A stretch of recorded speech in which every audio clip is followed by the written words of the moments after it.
presented by SS Films Motihari.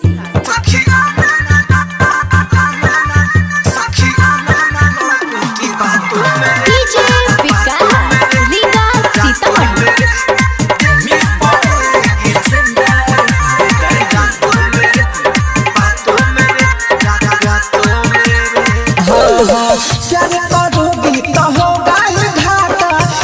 होगा suit सलवार दुपट्टा सलवार दुपट्टा सलवार दुपट्टा क्या करोगी तो होगा ही घाटा नस होगा सूट सलवार दुपट्टा आहस के लेनी पड़ेगी हाथों मेरे कि सखी आना ना लड़कों की बातों मेरे वरना देनी पड़ेगी रातों मेरे सखी आना ना लड़कों की बातों मेरे वरना देनी पड़ेगी रातों मेरे।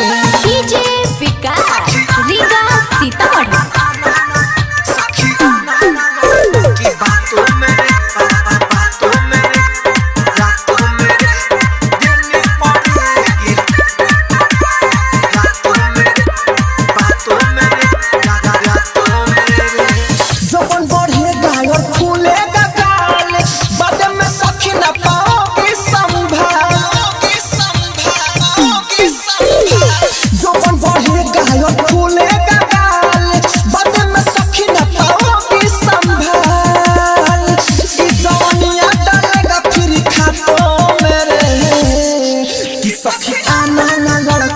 बातों मेरे वरना दिल्ली पड़ेगी रातों मेरे सखी आना ना लड़कों की बातों मेरे वरना देनी पड़ेगी रातों मेरे। DJ विकास लीगा सीतामढ़ी।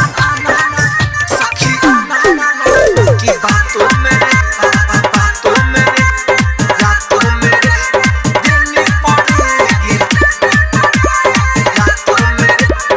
सोया डिजिटल रिकॉर्डिंग स्टूडियो राहुल से सखी तनी रहना तू बच के नहीं तो चढ़िए जाएगा हूँ मच के नहीं तो चढ़िए जाएगा हूँ राहुल से सखी तनी रहना तू बच के नहीं तो चढ़िए जाएगा हूँ मच के घूमता है देवेंद्र के साथों मेरे कि सखी आना ना लड़कों की बातों मेरे वरना देनी पड़ेगी रातों